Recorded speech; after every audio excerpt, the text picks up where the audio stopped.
So let's continue with our final region, North America. Now we're going to talk more about how do we maintain a high standard of living in the United States in the 21st century with changing economics. But first, I want to advertise I'm teaching a summer class. It's physical geography, it's a lab class. And you learn about things like fossils, weather and climate, land formations, local ecosystems.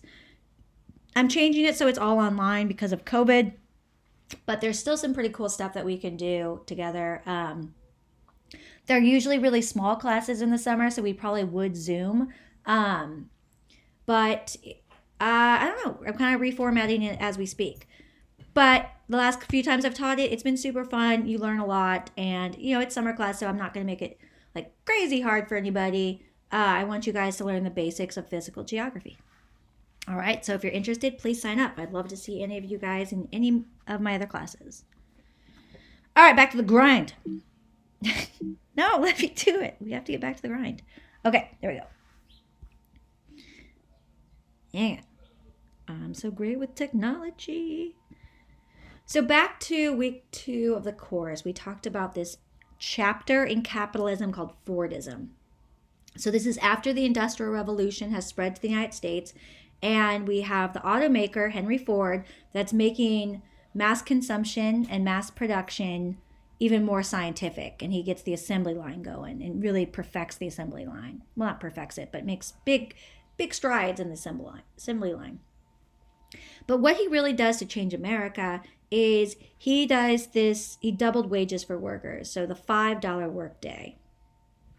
And I want you to think about why would he double overnight the wages for automakers or for people working in his factories. He was hoping that it would have a more loyal workforce, and that they would be more efficient, faster, better workers. And then, of course, the last one is that he wanted to make it so your workers could afford the product that they were making, so your workers could become your market or your consumer base, so you could sell more products that way. So this pretty much took these jobs that were considered low skill and not very enviable jobs and made them into really good jobs overnight. So, Tony, please, shh. That's my dog. He is upset that I'm not paying attention to him. Oh, come here. Just lay right here. I know. You're a good boy. All right. So during this time, roughly 1900s to 1970s, but especially after World War II, the United States was the factory of the world. We produced more things. We were, the other big economies, like in Europe, had taken major, they had been involved in active warfare, so their economies and their infrastructure needed to be rebuilt. In the United States, Fordism was manufacturing jobs. Things were made in the United States, and workers had power, and these were considered good jobs. So these were good, strong, middle-class jobs. So this is kind of where the idea of the American middle class, house in the suburbs, even kind of the American dream really takes a certain form. And what's important here by this quote by Mr. Wilson up there, the idea was that if it was good for General Motors, it was good for the country, and vice versa. So companies, they believe that what they did should help America. This is very different than, say, companies today that will go wherever they can for to make the cheapest products. Then by the 1970s, European and some East Asian economies like Japan, South Korea had rebuilt, and they were being more competitive with the United States. At the same time, our average wage for manufacturing jobs was somewhere between the modern equivalent of $30 to $40 an hour. So American workers were expensive. So we start to see an era of deindustrialization where these manufacturing jobs moved to other places. First places pretty close like Mexico, and then further away to places like China, so that they can save money and keep profits up. Manufacturing employment in the United States goes down precipitously over the last part of the decade, so 1970s onward. And previous cities like Detroit, Flint, Michigan go into an economic downfall.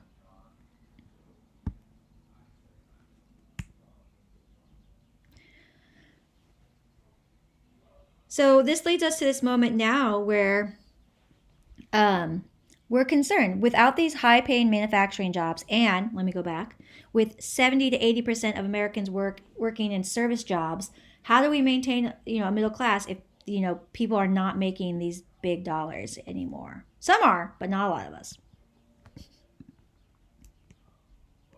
Sorry. So now some of the jobs with the biggest growth. So there are jobs, but the ones that are hiring pay meager wages. So jobs that have the most growth, that are hiring the most people: food prep and service workers, personal care aides, home health aides, retail salespeople, restaurant cooks. And those are making, less than $15 an hour. If you haven't already, go ahead and click on this, or if you don't want to click on it, just Google Marketplace Middle Class at a Crossroads. And listen to this video about how the middle class has been bolstered and created through policy over the years. So the first American class, what happened was there was a lot of farmers in America, and they wanted a stable middle class because those are the people that vote in elections. They don't overthrow the government. They're the backbone of the country.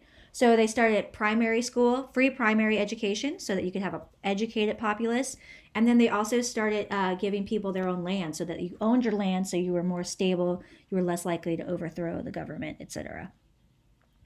And then the second generation was manufacturing. And then as we switch from manufacturing to services, what do we do now? Are we going to have working poor or working class people that live paycheck to paycheck, or a middle class that doesn't just survive, but is able to have savings, that is able to start businesses, that's able to do the little things like go on a family vacation? All right. Now, this is just a timeout. So this is the 3 major phases of capitalism in a nutshell, and you can go through each of these on your own. And now we're kind of in this globalization, sometimes called post-Fordism or post-industrial era, where most jobs are in services. Now, when we think of services, though, it can be a range of things. It can be working as a busser. It can be working at Quick Trip or Target. It can be things like being a teacher or a nurse, or higher end ones like being a real estate developer, or being a major, owning Microsoft, things like that. So the hope was during the beginning of globalization was that we would have all these like high-end service jobs that paid really well. And the problem with that is that you have to be highly educated to get those jobs. And we all know that college is expensive, and there's a limited amount. So the jobs that are hiring, again, are the ones that are paying lower. All right. So especially beginning of the 1990s, we start to see major critiques of, or people that are not discontented with globalization. And these were mainly people that were ex-steel workers, or ex-manufacturing workers generally, that had lost their jobs in places like, let's say, Detroit or Pennsylvania. And then academics, environmentalists, etc., that critiqued the way it treated workers and treated the environment. So they said it worsened unfair relationships between rich and poor countries. So a job that, let's say, paid $30 an hour in the United States, when it moved to Mexico, it paid $2 an hour. And then when Mexican people said, hey, we deserve a raise, we can't, put a roof on our head, or $2 a day or $2 an hour, then they moved to a place, let's say like Vietnam, where they were paid 25 cents an hour. Also, it caused major damage to the environment. In the United States, we have things like the EPA, the Environmental Protection Agency, and other watchdogs, federal and private, that protect us so that these, large businesses don't just pollute, and leading to things like causing cancers because of what's in the soil or the air or the water, or, destroy the environment. When these companies go to other countries, part of the appeal is that they can waive those rules and make it cheaper to do business. But, yes. You're a good boy. Be quiet. No! Ow, so loud. Hey. Shh. Lay down. Tony. I know, it's so boring. Okay, shh. Okay. And the environment doesn't really know boundaries. So if it's polluting in China, that's going to have an effect on the countries around China. Or if it's polluting the Pacific, that's going to have an effect on the United States. And then lastly, it gave corporations more power and workers much, much less. So under Fordism, manufacturing workers were organized, they had protections, they fought for things like the weekend and healthcare and retirement benefits that were great. Now the argument or the critique is that the businesses have the power, the workers don't really have the power. We don't have benefits or especially as a job went from a place like Detroit to let's say Mexico, you couldn't really fight for better wages. So there's a power imbalance here. These were the major critiques of the 90s and 2000s. Starting with the 2016 election, we start to see that there's some mainstream. So some politicians that are running for president are, for the first time, critiquing globalization. So we see that with Donald Trump and his America First, Make America Great Again. And then also in 2016 with Bernie Sanders and Hillary Clinton, who are running for the Democratic side of things. Because previously, all presidents, all mainstream politicians, be them Republicans or Democrats, sort of just thought globalization was the way of the future. It was what's common sense. So this is the first time we start to see a mainstream critique of globalization. But the critiques are really different. So with Donald Trump, you see more of globalization. The critiques of it are that it is it's resulting in bad trade deals, that America needs to put itself first rather than be, a global player. And another reason that our economy is not doing as strongly is because of immigrants. And that's very far removed from what the earlier critiques of globalization were saying. Then we have other people coming a little bit from the left. So here's our friend from earlier, Justin Trudeau, the Prime Minister of Canada, Bernie Sanders. And they're saying, globalization is bad, but the reasons for and solutions to are very different than, say, Donald Trump. Here's Bernie Sanders. The fact of the matter is that there is a war going on in this country today, and I'm not talking about the war in Iraq. I'm talking about the 40-year war against the American middle class, the American standard of living, and the American dream of owning a home, sending kids to college, and having a secure retirement. Now, for Sanders, Justin Trudeau, and others, their critiques are not, or the reasons for the failing middle class has little to do with immigration. It has more to do with workers not having power, with not having a strong healthcare system, with the price of college and rent going up exorbitantly. And they also have issues, especially Bernie, with trade deals, but it has less to do with put America first. It has more to do with it's hurting workers globally. All right, so some ways that things have changed over time. Average college tuition versus median incomes. So in 1971, and these are in current dollars, you would pay in current dollars $2,500 a year for college. In 2015, the actual price, I've been watching a lot of Prices Right. The actual price of a 4-year public college tuition is $9,420. So tuition has increased 276%. That's a lot.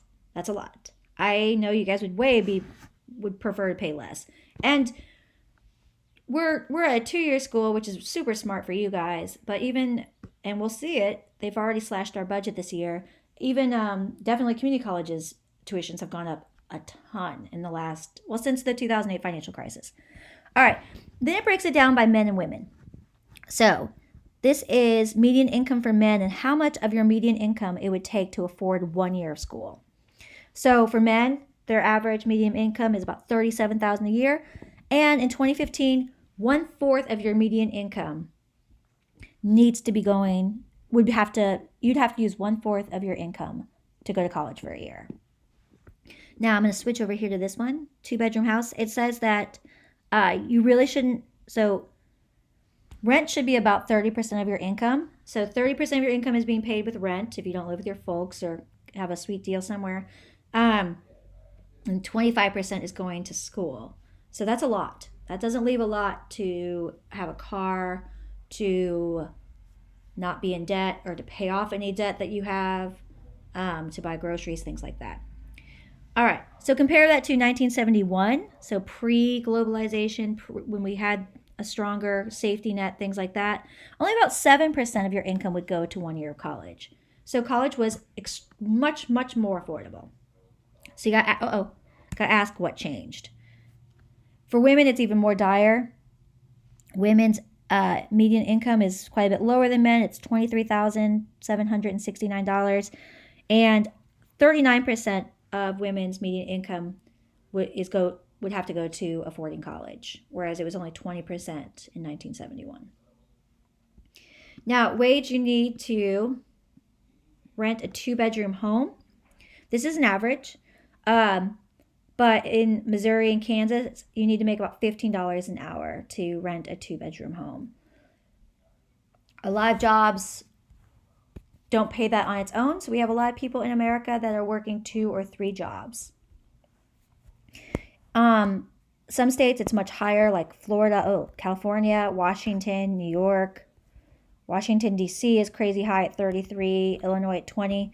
So this is where we start to get people say, well, we need a $15 minimum wage. We need minimum wage because the price of housing is going up, the price of college is going up, the price of food is going up. But the only thing that's not going up to keep up with it is our wages. So why does this matter? Many people think that, well, statistics are showing for sure that the millennials and generations after that will be the first, Gen Y, Gen Z, are going to be the first generations that do worse than their parents, that make less money, more likely to be in poverty or working poor, less likely to own a home, be more likely to be in debt, but at the same time be well educated. So there's a big problem for you and me. So what I want you to do is think about what solutions have politicians, academics, nonprofits, etc. offered to help address the crisis of the middle class. So is it build a wall? Is it increase the minimum wage to $15 an hour? And then what are some other ideas that you have? What would you do? What do you think needs to be done? Maybe it's free healthcare, so we just don't have to worry about that. Maybe it's make college more affordable. But what are some things that you think we could do in the United States to maintain this high standard of living that we've enjoyed for all the 20th century, most of the 20th century, and carry that over into the 21st century? Okay? Please email me if you have any questions at all. I hope this all works out. And on Tuesday, I'm going to record a little thing about the exam, just kind of go over some stuff. But until then, just have a great weekend, everybody. Keep your heads up. Miss you. Bye-bye.